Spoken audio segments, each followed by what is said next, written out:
Hey everyone, welcome back to another video. Today's video is going to be another Q&A recording of the events that I run with my Heartbeat community. So if you're new to the channel, basically this is just a place where I share resources and run events, and basically a good opportunity for you guys to ask your questions as well. And then every week I have a Q&A where I answer some of those questions. So if that sounds interesting to you, I'll leave a link in the description. Feel free to join. But this is just a recording of one of those events that I ran. And we talked a little bit about graph analysis, and then we did a bit of section 2 stuff as well with Harry. So it's a really good Q&A event, and I think you'll find it very useful. So I hope you enjoy. If you do, I'd love it if you could like, comment, and subscribe, and feel free to join that Heartbeat community as well. But we'll get started. So I'm just going to go through a few questions that were in the community page. So I had a couple. Here's the question that should be there now. So we've got, once you've figured out a particular reasoning type that you struggle with, how would you go about improving these skills? So I might just start with the graph interpretation and thing, because that's kind of what your question was centered around. And a good way that I thought to to do this was to look at a few kind of ideas of things that you might need to do if you had something like graph interpretation as something that you're struggling with. So I think that once you've identified like a common theme, you really need to drill in past that and get it as kind of as kind of granular as possible. So if I just share this tab. So I've kind of got a few examples of graphs that I've opened that twice. I've got a few examples of skills within graph analysis that you might need to do.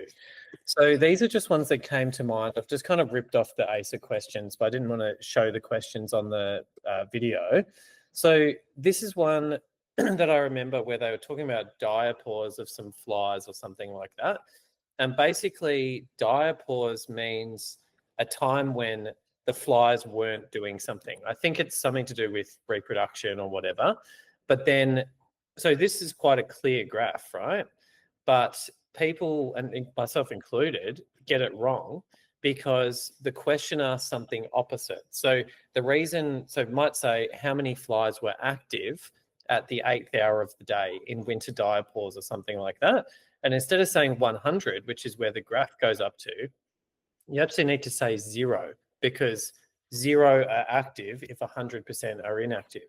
So that could be one reason why you got a question wrong, but that's very different to something like this one. So another skill that you might need to do in graph analysis is convert the same data across different dimensions. So this is like some kind of physics thing, not really too important what it is specifically, just more about taking away what skills you need to do there.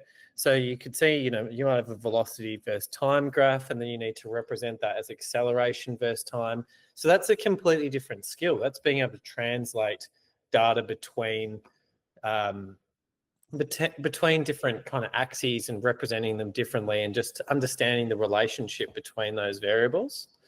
And then another example I had was something like this. So these are, some phase ternary diagrams or something like this. I'd never seen one before I got into the GAMSAT, and the way to read it is kind of quite unique. So if you got a question like this wrong, I find that whenever I go through these, like some people always come to tutoring sessions and I just can't understand this graph. What the hell do I do? And then as soon as they've actually worked out the kind of how you read it, they find it very easy and they get it straight away. So there are different kind of reasons why you may be getting a graph analysis question wrong. And I think the more you drill down into that, the better you will be, and it'll be more clear what kind of things you should be doing to improve that. So if you don't know how to represent things on a different axis, then you can practice that. So that's a very common thing in physics. And maybe you'll just look at like a velocity versus time graph and think, how could I represent that differently?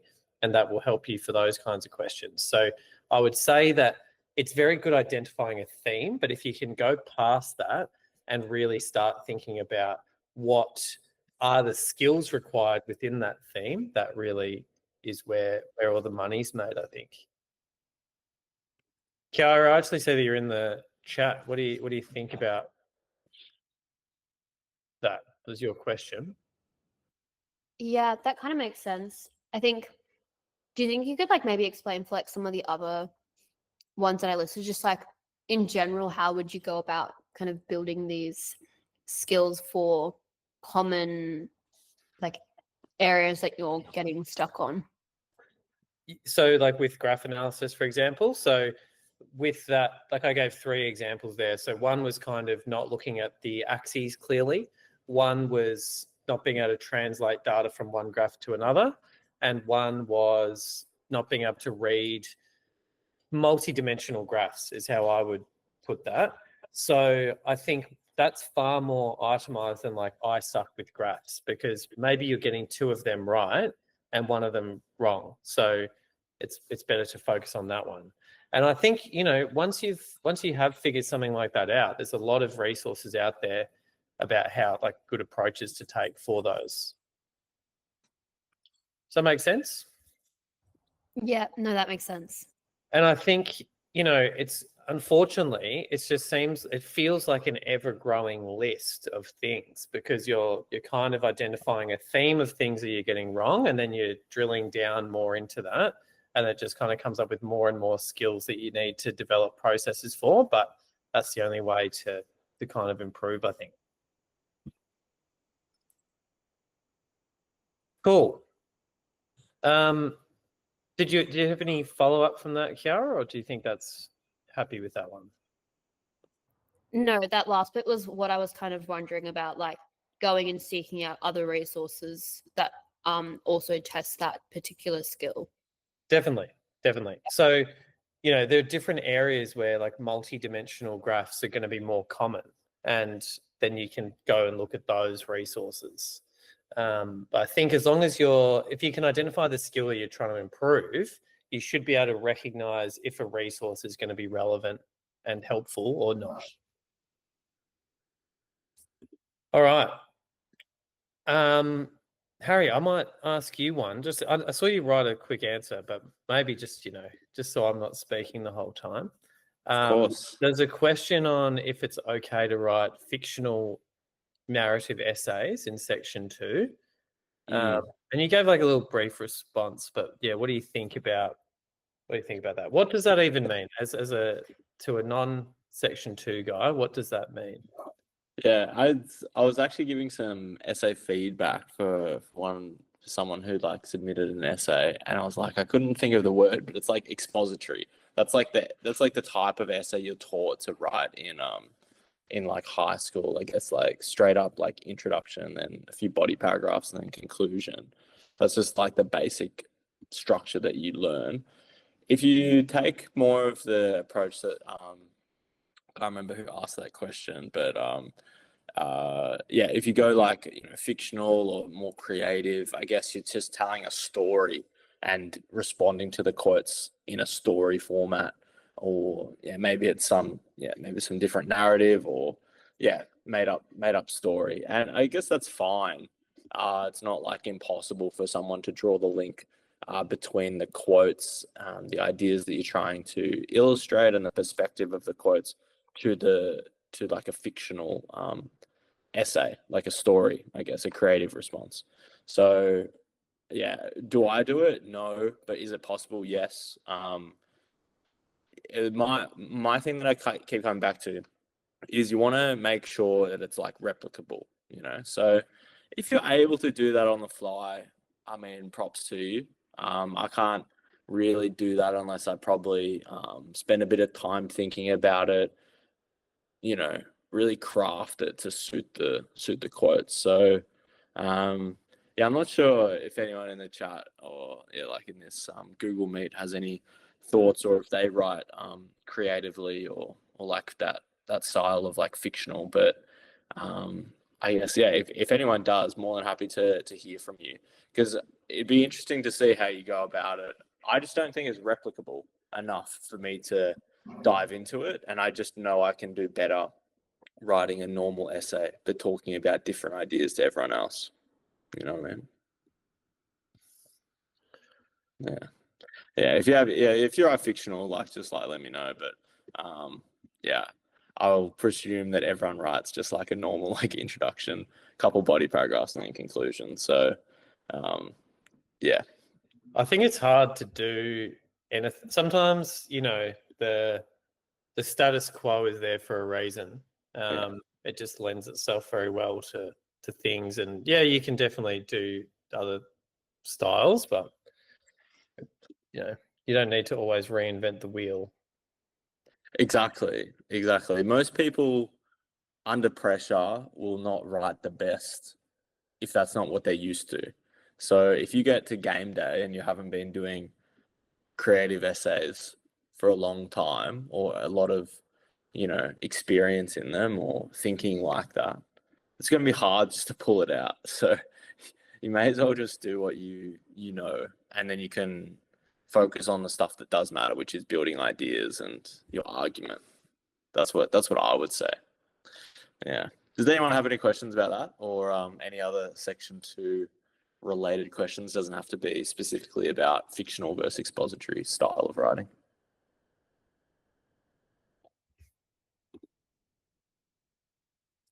Quiet group. We had so many questions last week. Easy. Well, if you have any other questions, Jim, to go through. Yeah. So I've got one more on building frameworks. Kiara again, my favorite, actually. How to create a framework that works for various topics or stems, but all utilize the same reasoning skills. What do you mean by that, Kiara? Do you want to elaborate a little bit? Yeah, I don't know if that's super clear, but again, this could be maybe I'm thinking about the questions in the wrong way, but if you have 2 questions that maybe like the kind of logic or pattern of thinking that you need to use are the same, but like if you look at it, maybe one question's like a chemistry question and the other one's like a biology question. So like they seem very different questions, but they actually have the same kind of method of thinking. How do you go about like kind of being able to recognize that in questions? Yeah, well, I think it ultimately comes down to, I think, what you found difficult about the question. So if there is, like I was doing a question today, which was, it looks on face value about, it's like the Henderson-Hasselbalch equation or something like that. Doesn't really, you know, it's not that important. But basically, it looked like it was a logarithm question because the equation had a logarithm in it.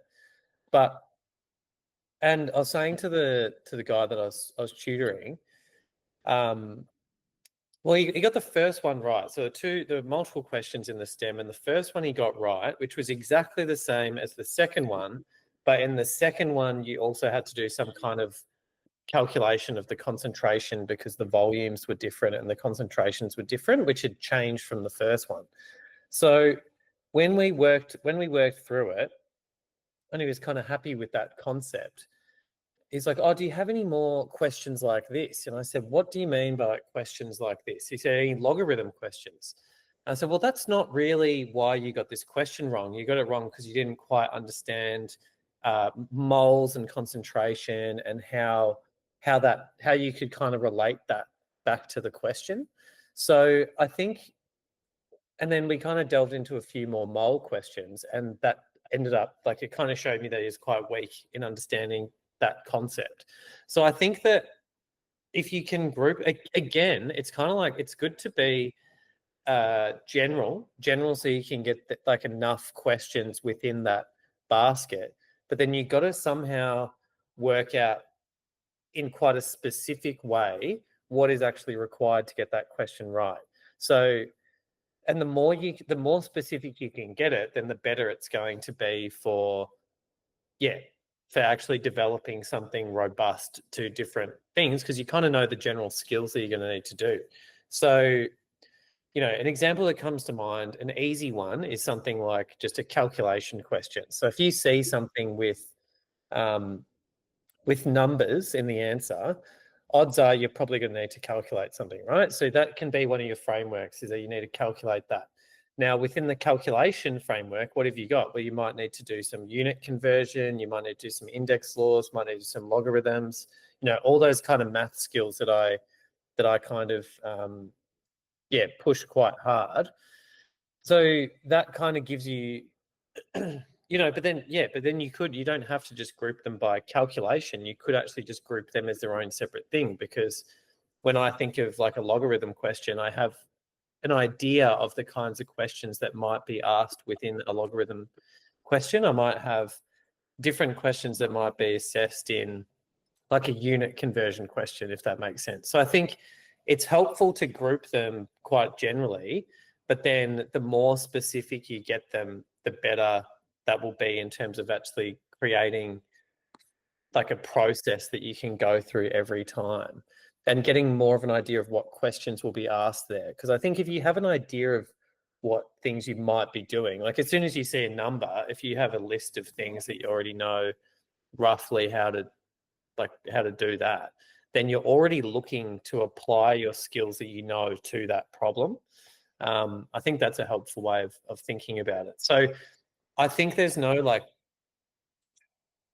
so I think to answer your question, I think you should be grouping them based on what was difficult about that question, and then what you think might actually be repeated in other questions as well.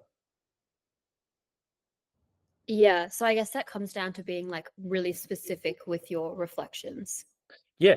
Yeah. And that's why in my document, I've kind of got like, I've got my question tracker document. I've got, what do I have? I've forgotten now. So I've got like my problem framework, which that's kind of like your general one, but then also a skills column. And that's kind of where you can start getting really specific. And there might be multiple skills. Like you might need to interpret some text to, and you know, even that's quite vague. So, you know, there could be something where you need to redefine what a word means, or simplify what a word means, or find a synonym for a word or something like that. You know, these are all part of that text interpretation skill, but that could be combined with like a logarithm skill. So you're kind of only doing yourself a disservice if you group them too generally, but you do obviously need to group them generally enough that you can capture things that are loosely similar as well.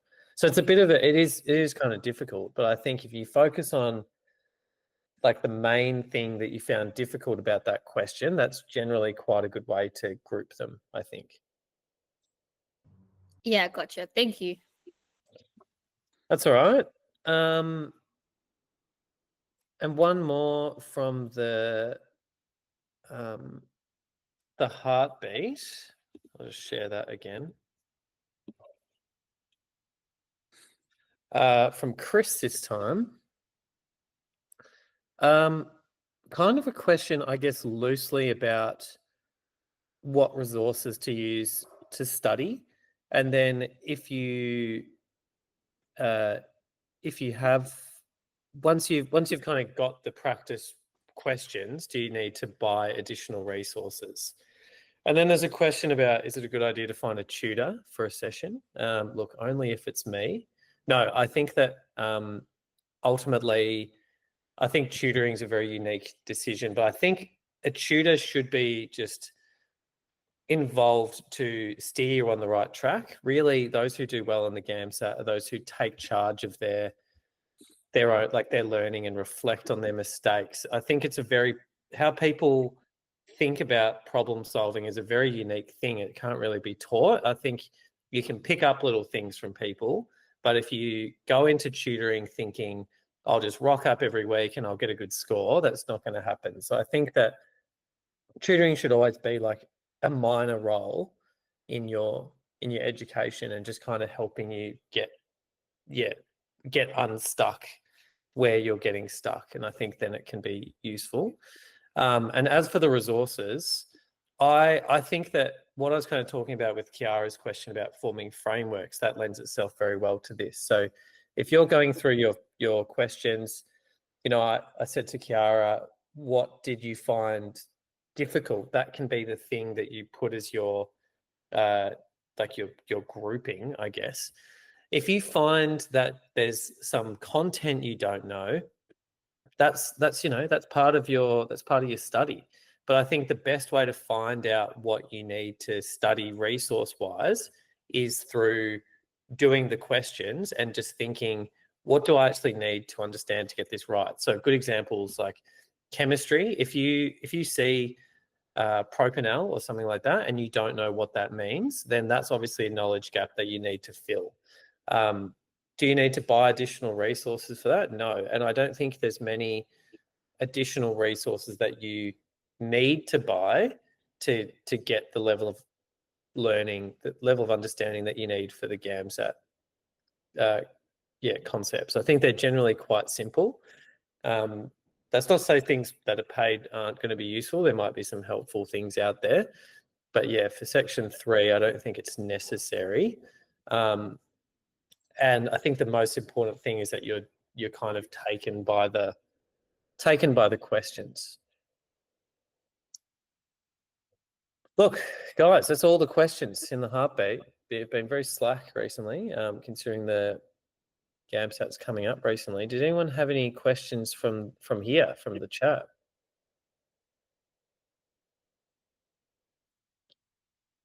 Any for section 2? That's in like a week or something, isn't it? Yeah, I was thinking, yeah, just let me know if you have any questions or some quotes that you want to go through. What we could do is we could always just brainstorm an essay together. If you guys have quotes that you're sort of like been umming and ahhing about or want to sort of chat more about, sometimes it's nice to flesh out ideas. So I don't know if you have any quotes on standby, otherwise we can just pick some random ones and maybe brainstorm that. Should we have a competition? I'll start. We'll get the same quotes and we'll see what crap I can dredge up.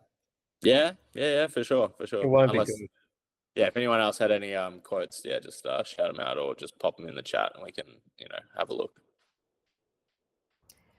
I had a question. It's a bit rogue. So like I would say that personally I'm pretty confident with section 2. Like I'm a pretty good writer. But on my last sitting, I found it a little bit challenging because I got thrown a topic that I found really difficult to kind of like manipulate the quotes. So I think my topic was pets. So all the quotes were about pets. And that was something that I found quite challenging to write about in like I guess in a sort of meaningful way, or with some like, I could actually be able to write enough on it. So I was wondering, like, when you get thrown a curveball kind of topic that maybe you're really unfamiliar with, what's your best strategy or approach to dealing with that? Yeah, I think like the safe answer is the money's going to be in preparation. And obviously I actually had the pets essay as well. Like I had some quotes on pets, but that was a number of years ago. So maybe that's odd. Like when did you do that? That was GAMSAT? last March, so March 2024, which is quite funny. That's odd because when did I sit it? Would have been in my second year of undergrad, which is ages ago. So Yeah, it's the strange. fact that they've repeated that is pretty unusual. But I guess it's a good example because I definitely didn't prepare for pets. But I don't know if you remember me chatting last Q&A about like just for examples. I just pick examples that fit. Like I pick like personal examples and I pick historical examples. And I guess like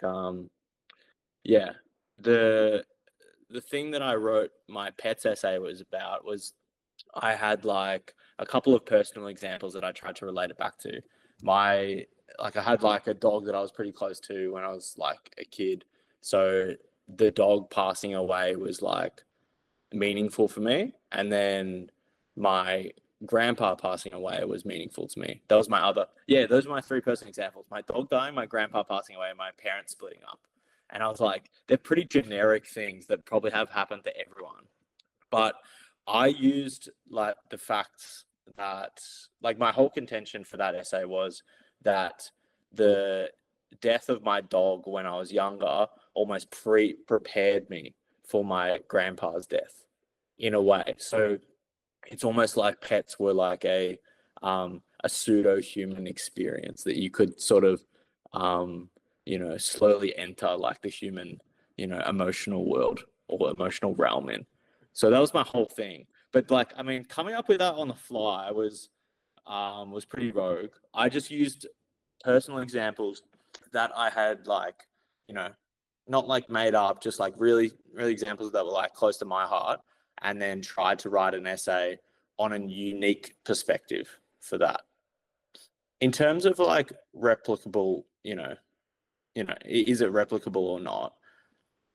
It's tricky because like you can't like make up amazing things on the fly usually. But if you can relate the quotes back to a broader set of quotes or themes that you did previously, that's your best bet. You know what I mean? Like pets is unique, right? Like there's not really a lot of things that it can relate to, but maybe there's an angle that it can relate to, you know. And I guess the angle that I was trying to bring it back to was like, emotions, life experience, ups and downs, adversity, and how do I go about that? So that's the angle I took on it, even though pets by itself on face value isn't relatable.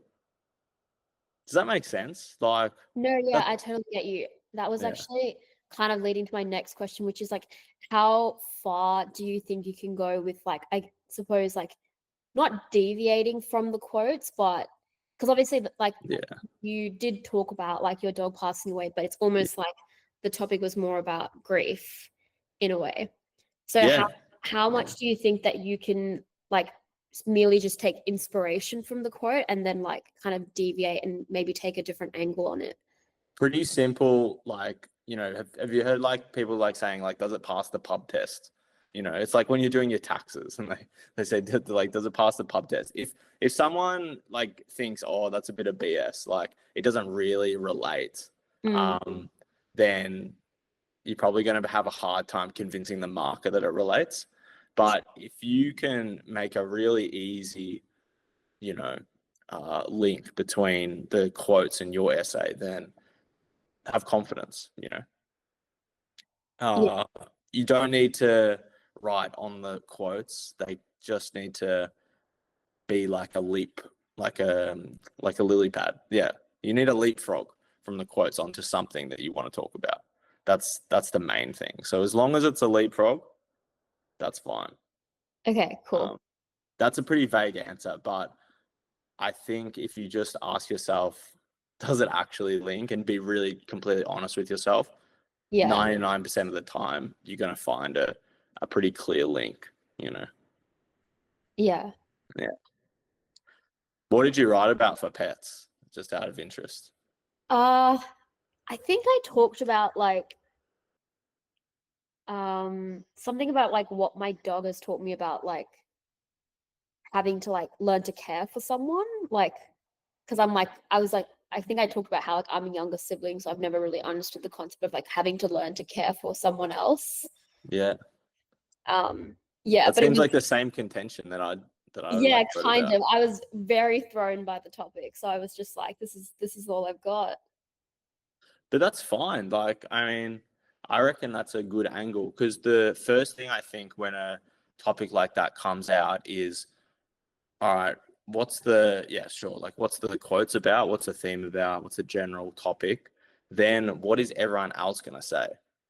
And everyone else is going to say like, pets are good, they're fun, they like make you relax, they help you exercise. I don't know, like that's just very like, a lot of people would say that. So then that automatically shifts my desire to write on that away from it and to something else. So Yeah, okay.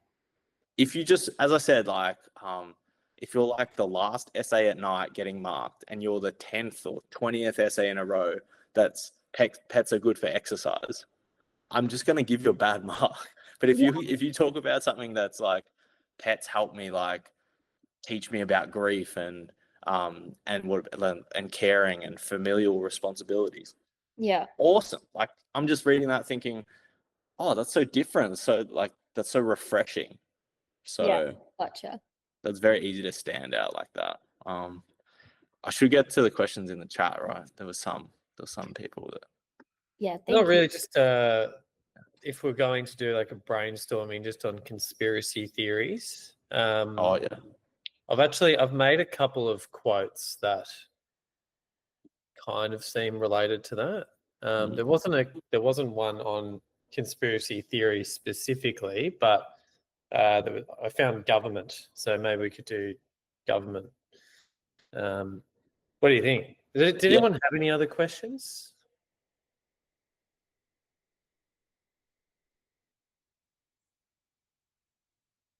No, Susie? Doesn't sound like it. Doesn't sound like it.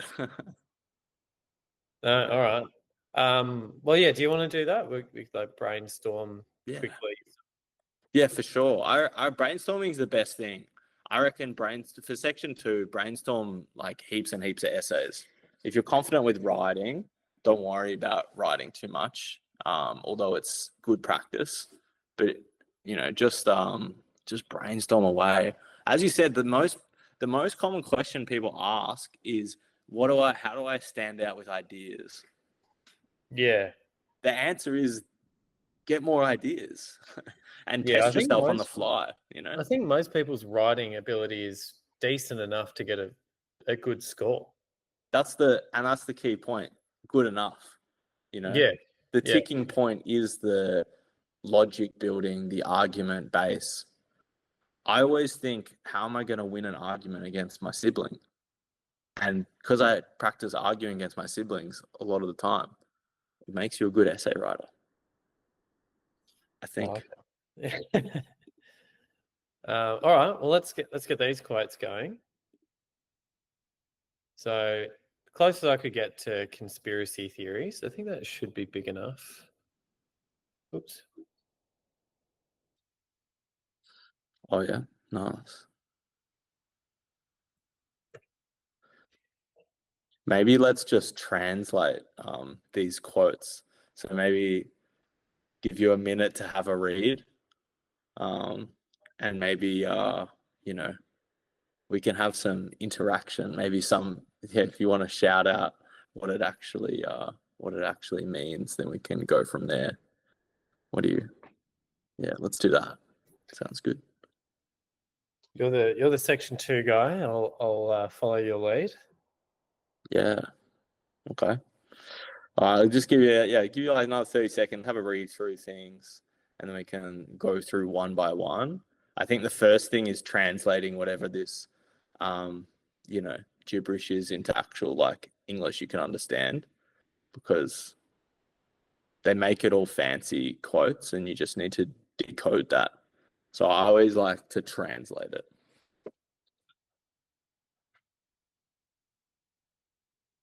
All right.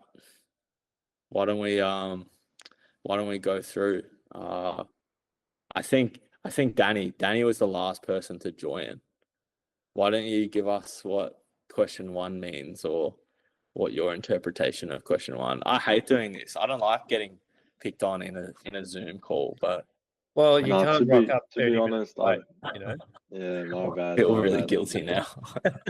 I've just looked over the second one because I just had a bit of trouble with the first one. So Oh yeah, no, go maybe through the second one then. That's fine. I Tell was us. just I just had the idea that it's against the whole um controlling people too much in a nation. So it's more for like a laissez-faire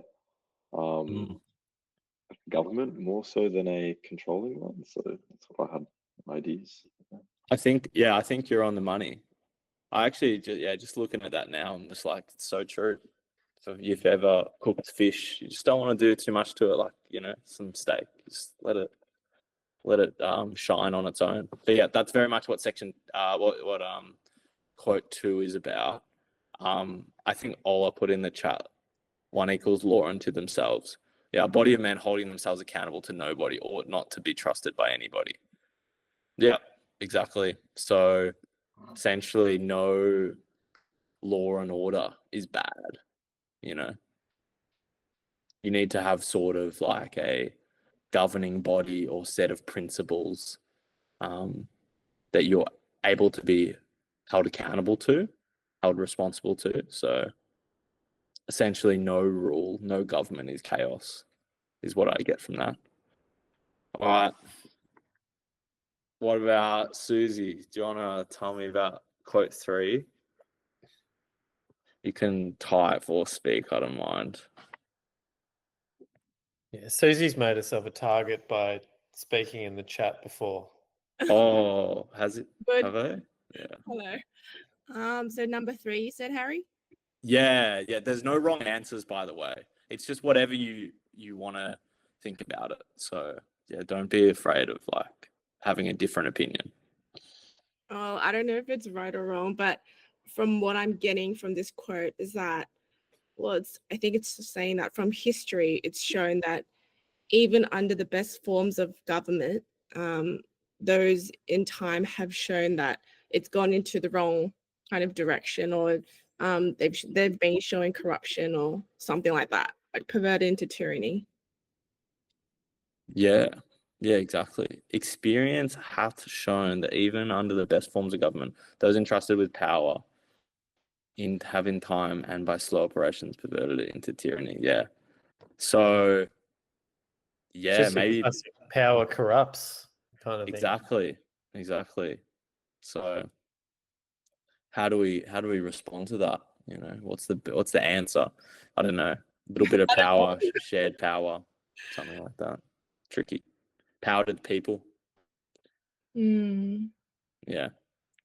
That's good though. You're on the money. So like, I mean, all we're doing is translating, and we're just like sort of, as soon as you translate it into something that's relatable to you, like words that you use, you know, and you understand, then you sort of have an inkling of where your gut feels about that statement.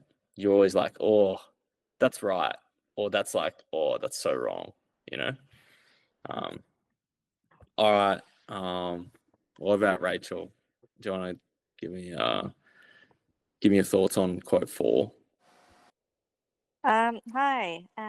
So with quote 4, I was thinking, it's kind of in plain English already, but basically, it's you have to somehow link the concept of globalization to social responsibility falling on smaller groups, smaller societies, and individuals rather than just governments. So I was thinking maybe you need to link it somehow to globalization's how that's brought people maybe from various parts of the world together, maybe through social media or their internet presence, and allowed them to sort of collaborate and collaborate and share ideas and to sort of unionize in a way, in ways that they weren't able to come together previously, and that's allowed them to sort of galvanize and so you can't, like, it doesn't just fall on governments and states anymore to do the hard work, for example, maybe for climate change, and maybe even like I'd say maybe you could give the example of that in America when we did the Black Lives movement, Black Lives Matter movement that started in America, but the whole world started sort of jumping on that bandwagon, and putting pressure on the government to hold police accountable and things like that. So maybe that could be an example. Sorry if just wanted I've to. just gone off on a tangent. Yeah, go ahead, Danny. Oh yeah. I just wanted to ask a question if you don't mind. So I agree fully with the quote of number 4. I think it's quite balanced. So my question here is, the GAMSAT requires, or not necessarily requires, but I think they're pushing you to look at different perspectives when you're writing this response. So if you agree with something, is that fall under the whole you're making like you're really black and white with it, or do I talk about, for instance, it's right because it is balanced rather than saying, it's right but wrong. But because I do believe in wholeheartedly in number four that, individuals and governments all do have, like, everyone has a responsibility for one another in this world, right? So yeah, like, what would you I would think say about I'd challenge you on that, and I'd ask you, like, how does it? Oh yeah, also, like, Rachel, yeah, like, bang on with that interpretation. By the way, for you, Danny, like, I guess there's nuance. The money is going to be in the nuance and teasing out the level to which you agree at. Because say you say, all right, there needs to be responsibility on the people in power or in positions of government. Needs to be, responsibility on smaller organizations and right down to the individual. Yeah, However, do we all have the same level of responsibility? yeah, no, Or is I it would say, yeah. yeah, And then you tease out those in every single. So you can agree, like, for sure, but it's like the level and that angle at which you agree at, which is going to score you points, yeah. So, Thanks like, for that, man. Thanks. yeah, that's right. I guess, like, an example of, like, going through it is you could say, all right, so we're in agreement, me and you, Danny, like, we both agree everyone's got to have a bit of shared responsibility.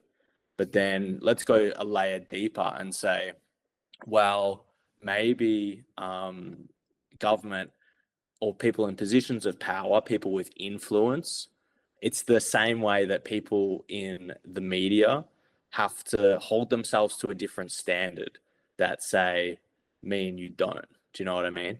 Like, why the premier or the president or whoever has to do stuff in a certain way or can't do stuff.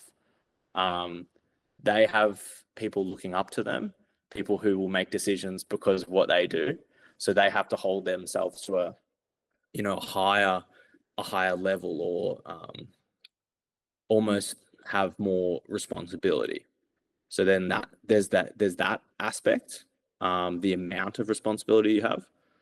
Maybe you fall under the angle and say, you go a second layer deeper and you say, well, there are certain people in society who actually don't and shouldn't have any responsibility. Maybe there's, young kids, people who have disabilities, older people, I mean, people with, like, illness. There's certain crux, or there's a certain, like, tipping point where responsibility should be passed on or assumed. We have this in, like, the medical field with, power of attorney. That's a really good example of something like this. And I guess going a layer further is, why is it important to have that shared responsibility? Not only is it good for, enacting change and progression in society, but it also helps, like, there be a level of sort of, you know, what is it called? Peace, I guess. Like, do you know what I mean? If there's a disconnect between the people in power and the people who are, getting governed by that, then it's going to spark anarchy and riots. And you can't have a top-down form of all that stuff. So, like, that's just, like, one quote. You can't have, like, 3 different paragraphs on. I was gonna say I was quite interested with quote 4 for that reason, but I also think, as much as I agree with that, I was also thinking you could just say, like, why do individuals need to take on responsibility for something that's, generally been a government responsibility, but then governments aren't doing anything that's forcing people to take action that they didn't even necessarily need to do or should do, but they're more passionate about the government. So, I think that's really, like, I thought that was the most interesting quote of the 4. But even though you do agree with it, like, I agree with it too, I think there are, I think climate change is a really good example, like Rachel said.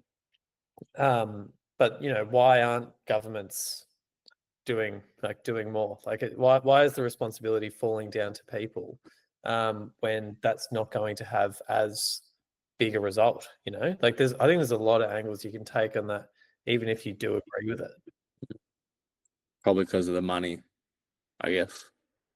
Yeah, well, you know, yeah. There's a rhetorical question. Rhetorical question. I think Rachel had her hand up yeah, first. Rachel first. Yeah. Fire away. Yeah, that was very rude of me, wasn't it? Just jumping in.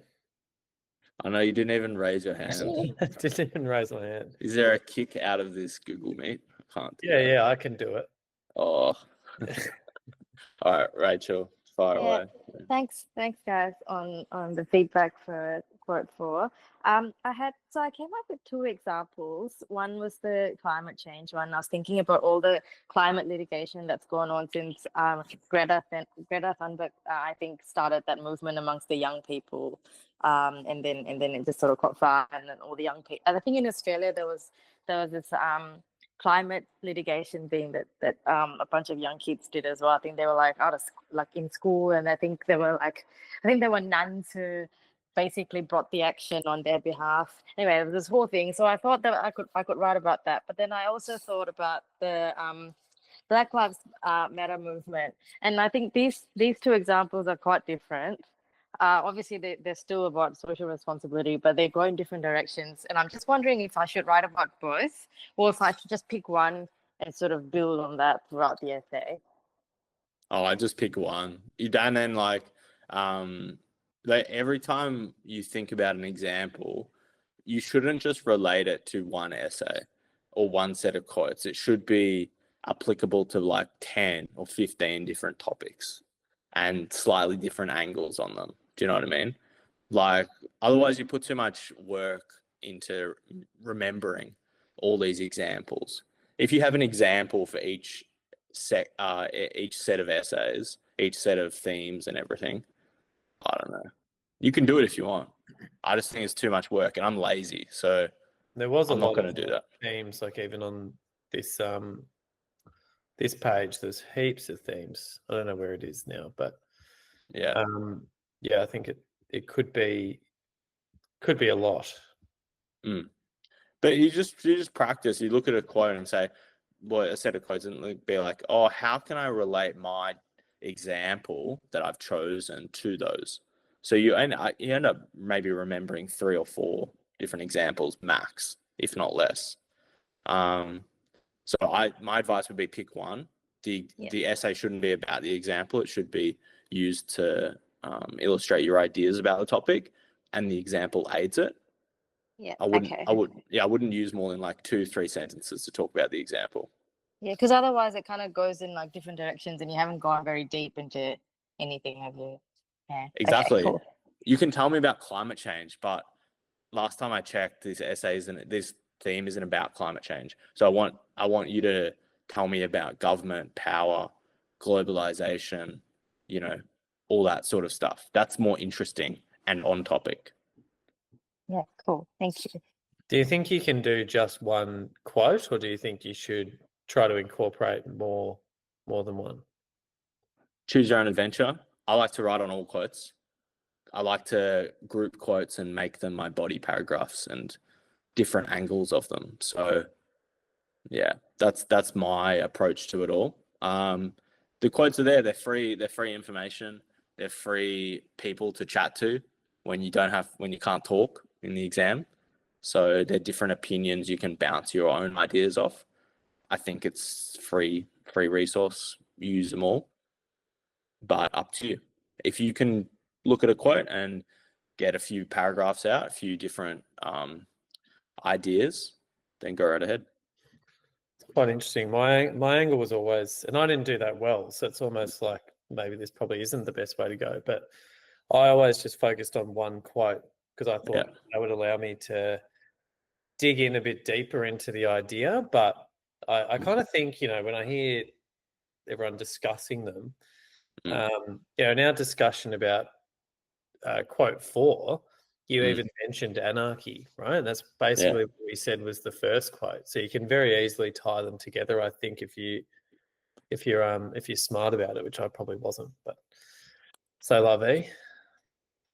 C'est la vie. Yeah, Chuck exactly. that in there as well. Yeah, that's the Susie? second French. We did laissez-faire and then c'est la vie. Yeah, Susie, what's your You thing? had a question? Yeah, so just I'm really glad that you mentioned that, Harry, because I think recalling from the last quick Q&A, you mentioned that to generate ideas, you said that you would look at kind of all the quotes because they would all have like a central theme together. Like they would all kind of point to different themes or different topics, but they'll all have that kind of same gist to it, I guess. So you said try to pick up, if you really can't come up with ideas or to generate ideas, you said you would look at some keywords from each kind of quote. Like you would reword it, if I recall, if I remember correctly, you said you would reword it and then find the keywords in each quote. Is that a good approach? Am I remembering it correct? Yeah, I reckon. Yeah, you can treat them like different siblings, and you argue with them. That's a good way to look at it. So you say like quote one, like, your brother's saying, oh, like a body of men holding themselves accountable. You're like, all right, I agree. I'm with you. I'm on for this time. I'm on your side.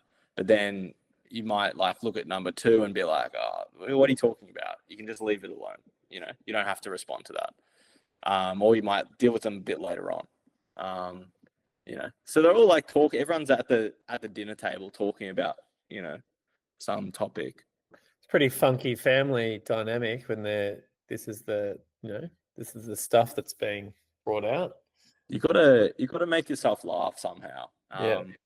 But yeah, I think that's a relatively, good analogy. Lighten everyone's mood. Like you look at them like they have a point of view. The quote is a point of view, and you say that's BS, or I agree with you, or maybe for most part there's a nuance to it, as we said before. So yeah, there's layers. There's parts you agree to, there's parts you don't agree to.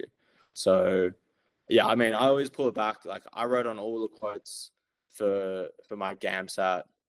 I scored quite well. I ended up getting an 81. I didn't do many practice essays. I was pretty happy with how I wrote. I probably brainstormed for like 50 to 70 like different themes. Like that's what I spent my most time on. I only wrote one practice essay in the lead up to the GAMSAT. Like you don't need to write a lot. You can, and it's good to flesh out, but it's really about idea generation is what I think. And probably depends on your writing ability as well. Like if you need to, if you feel like your sentences are like always really long, or writing can kind of help you, I guess, vary up your sentence length or vocab or whatever. Sure. But yeah, I think it's person to person. But yeah, I think most people generally are quite good at writing. So yeah, the uniqueness I think is what sets people apart. Exactly. Did anyone have any questions? Yeah, any like quick questions before we wrap up?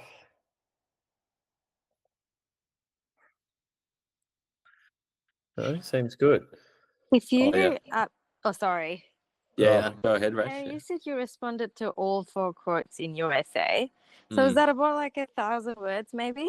So you wrote about 1,000 words in like half an hour? No, I wrote like an intro, 3 or 4 body paragraphs, and then a conclusion. I write fast, but they don't have to be like, it's not 1,000 words. I think like, you could maybe try get out 600, 700. Yeah, I think in my practices I was doing about 500 words. I think that's not bad length, So yeah, it's tricky. And then each quote is not necessarily a paragraph, you know what I mean? So like I'd say, you could group it not necessarily for these quotes, but you can say quote 1 and 3 equals body paragraph 1. Quote 2 and 4 equals body paragraph 2. And then quote 5 is its own third body paragraph. Do you know what I mean? So that's what I mean when I write on all of them. Yeah, cool. That makes sense. Yeah. But choose your own adventure. It doesn't mean you have to write on all of them. I'm just saying if they're available, that's an option. Why not use it? Yeah. Ola, shoot. How do you tackle topics that are, I don't know, non-tangible or obscure ones? Do you have one in mind? Like pets is pretty weird. That was one Kiara mentioned earlier. I mean, the generic answer that's going to help you the most, that's going to be the most practical, is draw it back to something that you know about and relate about and have an opinion about. Okay. So if we use pets as an example, like I don't really know that much about dogs or whatever, but I had a dog, it passed away, it made me feel upset, but then I had other human experiences, and then I could be like, oh, well, that's relating to grief. It's relating to my interactions with people. It's very like step-by-step thinking process to get to where you can write the essay and take it. So I don't expect everyone to, be like an English guru, and I'm not, but you just need to create an angle that's unique enough to give you some points. So if you use that example with pets, they give you a whole bunch of quotes on pets, and then you think, what do I know about them? What examples can I use? What's my, relation with those quotes? Do I think strongly about one aspect of the quotes or not? Okay, where can I use that? And then you leapfrog into an opinion about said quotes or said angle. Does that make sense? Like, I mean, you just have to go step by step to get to a place that's good enough to write an essay about. It's going to be tricky, but you just have to think one step at a time, and you get there. Makes a lot of sense, thanks. On the subject of pets, could you say it teaches empathy and responsibility, stuff like that? Yeah. You could say that. I mean, you say whatever you want about pets. You could take the angle that pets are the most horrendous thing ever, and we should let all animals run free. And what are we doing, keeping them at home while we're going off to work for a 9-to-5 job? That'd be a pretty interesting essay. I'd write that. Okay. Yeah, Thank I you. find what you just said really helpful. Like that's what I do when I write. Like just try to make myself as emotional as possible, and then like hope that there's some connection like with pets. So I mean, I used to hate pets, for instance. So I could say like how I hated as a kid because I was scared of them, and then as you grow up, you understand that they're not too scary.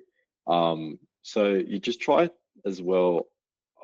What works for me is to go back to my childhood as well, because a lot of our lived experiences are derived from that, and it would allow you as well to compare your current self to your childhood self and how you've kind of developed into a person. I think that's what kind of looking for as well, especially in those very interpersonal responses like presented in task B.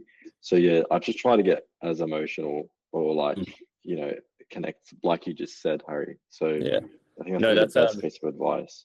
No, that's an excellent thing that you mentioned. Is like, because I try to do that as well. You become hyper emotional, and you think, oh, like, it might be a quote about everyone having shared responsibility, and yes, you might say, all right, yeah, no worries, Ola, that's fine.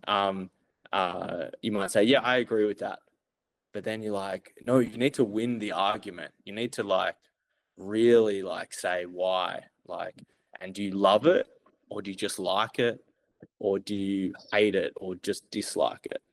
Like there's levels of those emotions, and if you can just fully commit to one of them and really dig deep, like imagine, yeah, as you say, like I keep banging on about the sibling argument, but like say it's like you're winning, like you get a prize or something, you get the front seat in the car, or you get like to have, whatever treat or whatever you get from the family. You want it. You want to win. So I don't know. I like it. I'm a fan. Yeah. You got me convinced. That's, Look, that's good. yeah. Look, we'll wrap up there. Thanks everyone for coming. I think that was really good again. Feel free to like post your questions in the channel as well, in the Heartbeat community. There's not that many questions at the moment, so go nuts. Yeah, go nuts. Post everything. Section 1, 2, 3, whatever. Yeah, if it's not one of us, there might even be someone in the community who can help you. So I think it's good. But yeah, we'll wrap it up there. But thanks very much for coming, and yeah, hopefully see you next week.